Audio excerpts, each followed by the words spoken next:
Nakafocus ngayon ng National Anti-Poverty Commission sa Region 8 at iba pang probinsya sa Visayas kung saan pinakamarami ang naitalang nagugutom base sa pag-aaral ng social weather stations.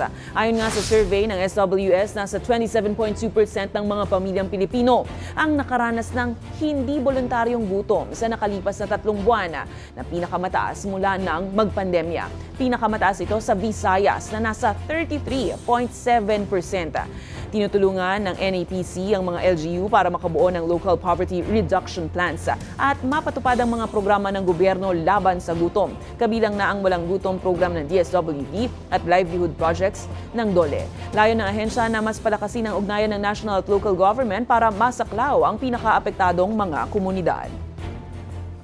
May mga regions na mataas talaga yung poverty incidence. For example, sa Visayas, mataas yung Region 8. So, naka-focus tayo dyan at yung magnitude of poverty naman, yung karamihan ng tao ay nasa ibang probinsya din sa